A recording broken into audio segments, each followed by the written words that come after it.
여러분 안녕하세요. 오늘은 보호관찰론 10주차 수업이죠. 오늘은 외국의 보호관찰 제도를 살펴봄으로써 우리나라 보호관찰 제도의 성격들을 알아보는 그런 시간입니다. 먼저 여러분들 출석부터 한번 불러볼까요? 박수호 잘 지내죠? 권은지 어떻게 지내나요? 어제도 출석 대답했나요? 이민영, 임혜진, 한솔이 잘 있죠? 권수빈, 수빈이도 어떻게 지내세요? 그래요. 다른 학생들 이름은 다음 시간 시작할 때 불러보도록 하겠습니다. 오늘은 이야기했듯이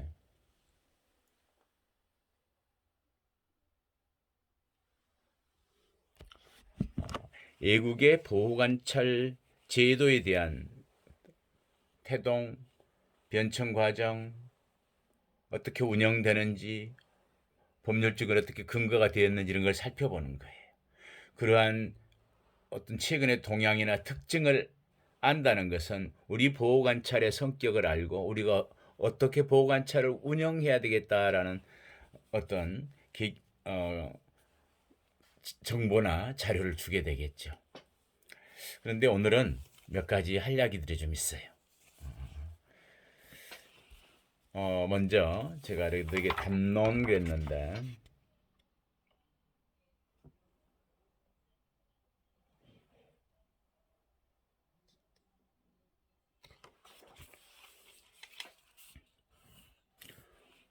오늘은 보호관찰에 대한 최근의 그 이야기들, 최근에 뉴스가 된 내용들 이런 얘기 좀 이야기를 하고 다음 시간에는 외국의 보호관찰, 특히 영미의 보호관찰에 대해서 이야기를 시작할 거예요.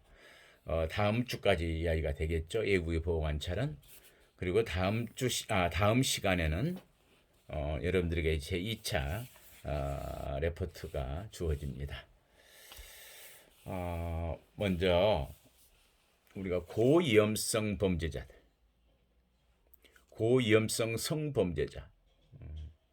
제일 처음에 우리가 전자발찌 착용도 성범죄자만 채웠죠. 이 내용은 조금 이따 더 구체적으로 할게요. 조두순에 관한 이야기를 한번 할게요. 일명 나영이 사건의 범죄자죠. 조두순이가 나이가 벌써 70이에요. 조두순이가 출소 후에 성범죄자에 대한 사회적 불안감이 커지면서 정부가 올해 출소하는 성범죄자 중 고위험군 7명을 추려서 대응 방안 마련에 고심하고 있다는 거예요. 지금 말하는 이 7명은 성폭행 전과가 10회에 달하는 성범죄자, 10세 여아 5명을 잇따라 성폭행한 흉악범도 포함되어 있는 거예요. 하지만 이들도 조두순처럼 격리 없이 곧바로 사회로 돌아오는 만큼 형기를 마쳤으니까요. 감독 시스템 강화와 치료 프로그램 마련 등 안전한 공존을 위한 준비가 필요하겠죠. 물론 이 7명은 대부분 법원 명령에 따라서 출소 후에 전자발찌를 착용하고 피해자에게 접근할 수 없지만 고위험군인 만큼 보호관찰관과 협의해 준수사항을 추가하는 방안을 좀 검토하고 있는 거예요. 근데 이 전문가들 이야기하기는 고위험 성범죄자는 매년 출소하기 때문에 땜질식 처방이나 여론몰이식 해법보다는 정부 안전망을 지속적으로 강화할 필요가 있다고 이야기하고 있습니다. 한국 형사정치연구원의 윤정숙 박사는 조두순 출소에 따른 공분과 이에 따른 일시적 조치가 언제까지나 유효한 수단이 될 수는 없다.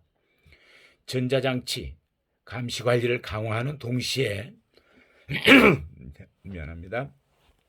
심리치료 같은 교정 작업을 유기적으로 결합해야 한다고 이야기하고 있죠. 보호관찰에 관한 이야기를 하나씩 시작하기 위해서 우리 먼저 조두순의 전자발찌를 이야기를 했어요. 고위험군. 그제는 엉뚱한 어느 범죄자가 한 명이 벌금 400만 원을 받았는데요. 한번 볼까요?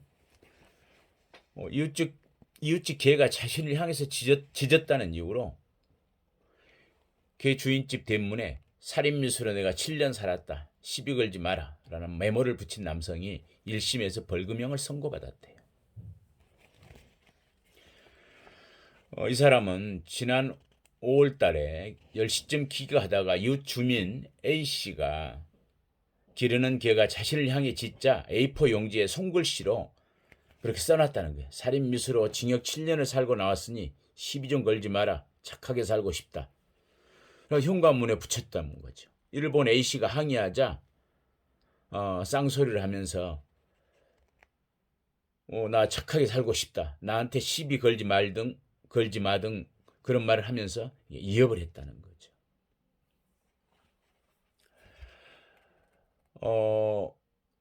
조 씨는 또 실제 폭력 범죄로 7년을 복역하고 나온 것으로 알려져 있는데 지난 3월 달에는 자기가 살고 있는 빌라 계단에서 소란을 피우다 이를 말리는 이웃집 B씨의 배를 머리로 들어받은 적도 있다고 해요. 이때는 이제 B씨가 피해자가 처벌을 원치 않아서 이 부분에 대해서는 공소를 기각했답니다.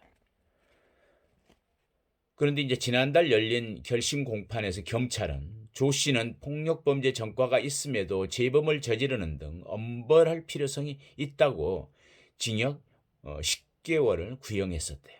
그런데 조 씨 측은 혐의를 인정한다고 하면서도 폭력범죄 전과가 몇 개 있지만 술에 취해서 발생한 일로 알코올 의존증 치료를 받을 예정이라며 선처를 호소했다는데 판사는 폭력범죄로 인한 전과가 다수 있고 이 사건 범행의 경위, 내용 등에 비추어 재질이 좋지 않다. 피해자로부터도 그리고 용서받지도 못했다. 이래서 이제 벌금 400만 원을 줬다는 거예요. 이러한 어떤 위험한 사람들. 자, 보호관찰은 참 고민할 게 많죠. 사회도 안전해야 되고 이 사람들도 사실은 보호해야 되는데 하나 더 이야기를 하면서 시작할게요. 올해 5월 달에 나왔던 기사인데요. 제목은 이래요. 위기 우범 소년이 아니라 위기 아동이다. 부모로부터 학대를 받던 아이가 있었는데 늘 부모는 다투고 싸우고 그러다가 이 아버지가 그날도 같은 날도 이제 잘못 걸리면은 같은 날도 매질을 하고 그래서 집에 들어가기 싫은 거예요. 그래서 늘 애박도 하고 차라리 집이 싫은 거죠. 집 밖이 오히려 더 집 안보다 안정감이 들었기 때문이었는데 그런 아들이 못마땅했던 이 아버지는 경찰서를 데리고 갔어요. 그런데 경찰서에서는 얘가 우범소년이라고 하면서 가정법원에 송치한 거죠. 아무런 범죄를 저지른 적도 없는 이 아이는 졸지에 소년분류심사원에 들어가야 됐고 재판 과정에서 집에서는 도저히 키울 수 없다고 난리를 치는 부모 탓에 이제 낯선 곳에 낯선 시설에서 살게 되었죠. 사실 학대 피해 아동이자 이기 청소년이지만 우범 소년이다라는 이름으로 재판에 해부돼서 범죄 아닌 범죄자 취급을 받게 된 거죠. UN 아동권리위원회는 한국에 우범 소년이라는 그 규정을 좀 삭제했으면 좋겠단 말을 하고 있는 거. 근데 아동이 범죄를 저지를 우려가 있다는 이유로 미리 범죄자로 취급할 것이 아니라 얼마나 힘들었냐면서 사회가 먼저 손을 내밀며 이 아동에게 필요한 지원은 무엇인지 고민하고 실천해야 되지 않을까. 우리 보호관찰의 본래의 의미, 태동 때의 그런 정신이겠죠. 또 하나 자료를 보면서 이럴 수도 있구나라고 느꼈어요.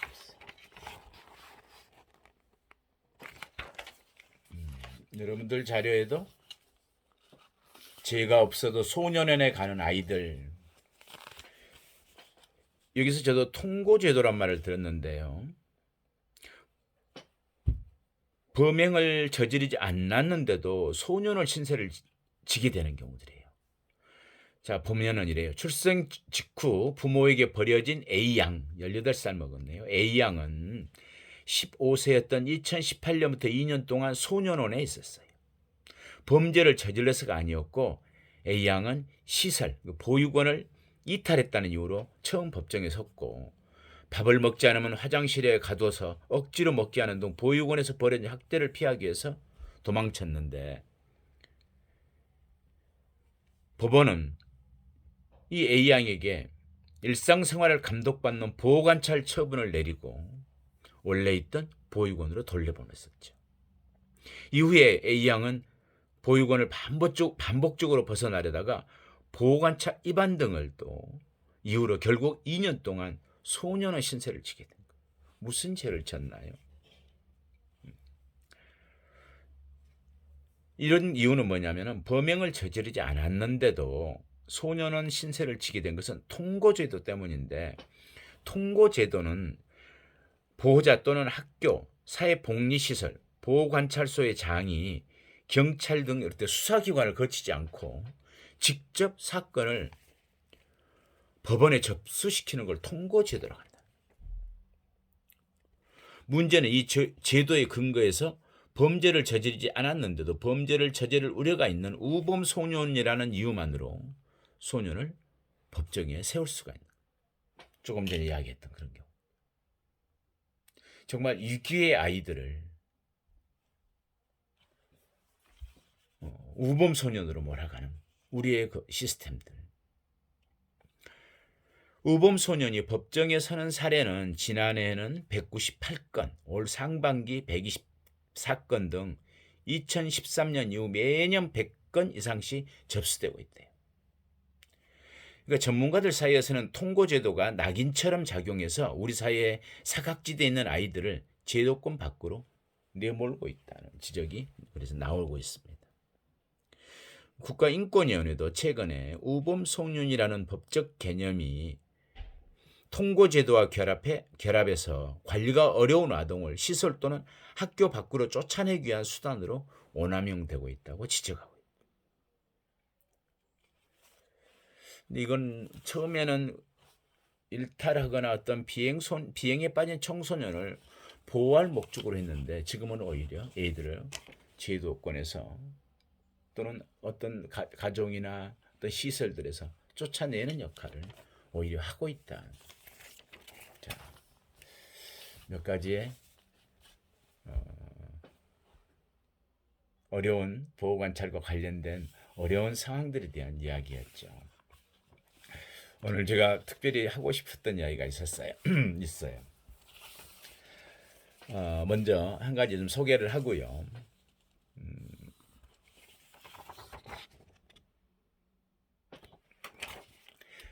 그동안에 우리나라에서 전자발찌를 채울 때는 처음에 2008년부터 시작했을 때 고위험성 성범죄자들에게 채우기 위한 목적이었어요.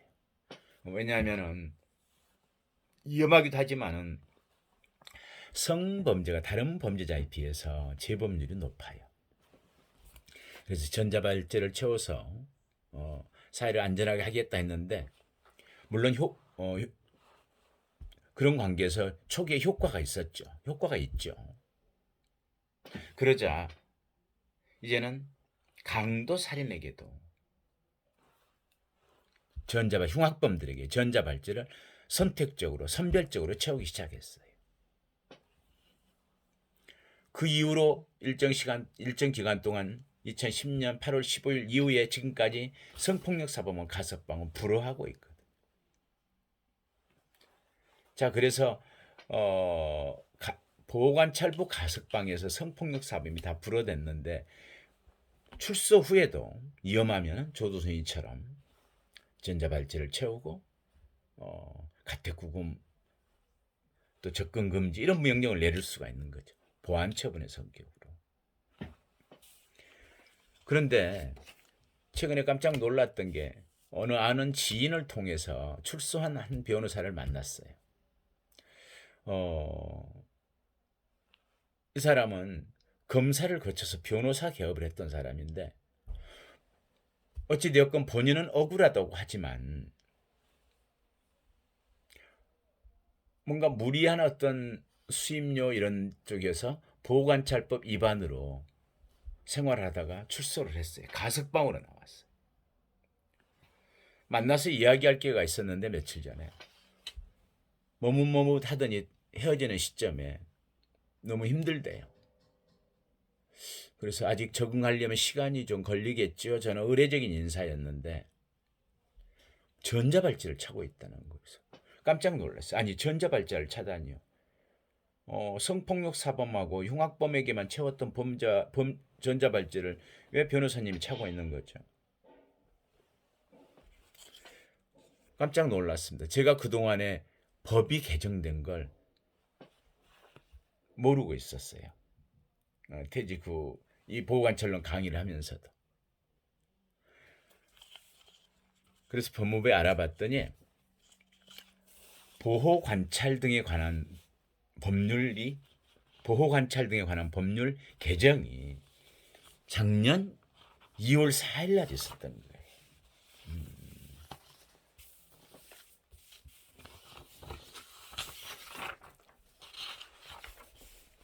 그 내용은 뭐냐면 전자장치 부착 등에 관한 법률 22조 2항인데 취지는 오히려 명분은 더 좋아요. 가석방자 보호관찰을 위해 전자발찌를 채울 수 있도록 등등등 의무 규정이에요. 채우겠다는 게 아니고 채워야 한다가 아니고 채울 수 있도록 뭔가 고위험성 범죄자를 우리 사회가 안전하게 그런 망을 만든다고 생각하는 취지는 좋은데 이렇게 해두고 나서 알아봤더니 물론 채울 수 있도록 임의 규정인데 보호관찰 심사위원회에서 가석방 나가는 가석방자의 보호관찰부 가석방자의 90% 이상을 전자발찌를 착용토록 하고 있는 일반 범죄자들도 다 포함돼요. 보호관찰 심사위원회에서는 규정상에는 재범의 우려가 없는지 또 그리고 개별적 특성 등을 고려한다고 해두고 거의 일방적으로 채우고 있는 것 같아요. 이게 옳은 것인지. 물론 보호관찰 기간 동안에 잘 지내고 있으면 절반 정도를 경과했다. 일정 기간을 경과하면 보호관찰 기간과 전자발찌를 해지하거나 기간을 조정할 수는 있어요. 그렇지만 뭔가 문제가 있지 않나요? 가석방이라고 하는 것은 시설 구금으로 하는 폐해를 막기 위해서 수용자가 자기 죄를 많이 뉘우치고 개선이 많이 되었다고 생각하고 또 한편에서는 피해자 감정도 많이 완화되었거나 해소되었다면 우리 사회로 보내서 지역사회에서 변화시키도록 그게 더 효과적이고 오히려 사회 적응을 돕기 때문에 우리 사회도 안전하다고 했던 가석방이었는데 전자발찌를 다 채운다. 저도 현직에 있을 때 이런 경우는 봤어요. 가석방을 안 나가겠다는 재수자가 있는 거예요. 수용자가. 그래서 왜 그러냐고 가석방을 왜 안 나간다고 하지? 했더니 남은 기간이 얼마 안 되는데 전자발찌를 차고 나가면 낙인을 완전히 찍고 나가는 거잖아요. 그러느니 차라리 남은 기간을 채우고 전자발찌를 착용하지 않고 나가겠다. 물론 본인이 원한다고 마음대로 하는 건 아니지만 그런 정도까지 있는 거예요. 가석방의 어떤 기능들, 가석방이 의의와 관련된 거죠. 더 재화를 돕고 소위 사회 내의 처우를 통해서 재사회화를 촉진시키는 그런 효과를 위해서 가석방이 필요한데 이건 오히려 더 문제를 안고 있지 않는가 이런 생각을 하게 돼서 자칫하면 이게 악법일 수 있다 어쩌면. 그런데 그럴 리는 없겠지만 그러지 않았으면 좋겠는데 이 법을 만든 건 범죄예방정책국에서의 의도였던 것 같아요. 나쁘게 의심을 하자면은 늘 행정학에 있었던 조직이란 건 그렇잖아요. 한번 생기고 나면 없어지지도 않고 자꾸 다른 문제를 만들어서 조직을 존속하게 하고 원래의 기능을 다 했음에도 불구하고 또 조직을 그 덩치를 볼륨을 키우는 그게 그 조직의 논리잖아요. 그래서 아마도 조직 확대의 목적으로 예산도 정액하고 기재부로부터 또 행안부로부터 인원을 증원하기 위한 그런 나쁜 의도도 숨겨져 있지 않았는가 하는 의심을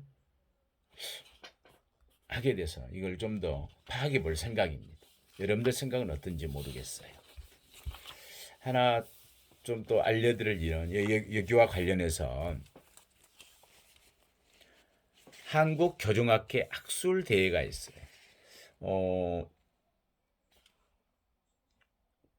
아직은 코로나 시국이어서 한데 모여서 우리가 토론을 열띠게 할 수는 없는데 그래도 인터넷으로 같이 참여는 할 수 있어요.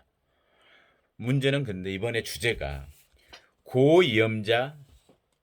고위험성 범죄자죠. 고위험자 출소 관리 이대로 좋은가. 그래서 제1주제는 분류 지표의 타당성 제고 방안. 분류 지표가 잘 돼야 되겠죠. 그 내용에 있어서의 타당성. 위험성을 잘 파악했는지. 이런 부분이 분류 지표는 잘 나와야 되거든. 그리고 객관적으로 잘 이루어졌는지 물론.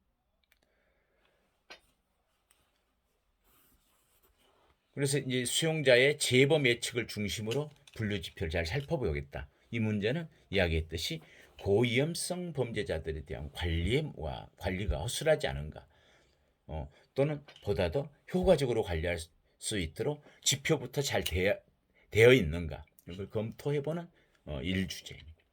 제2주제는 전자발찌 도입과 그에 따른 문제점 및 대응 방안 연구네요. 지금 쭉 앞에서 내가 이야기했던 내용들이 하고 문제를 좀 제기했으면 좋겠어요. 아직은 학술대회가 11월 25일이기 때문에 제가 이 내용을 다 아직 듣지는 못했어요.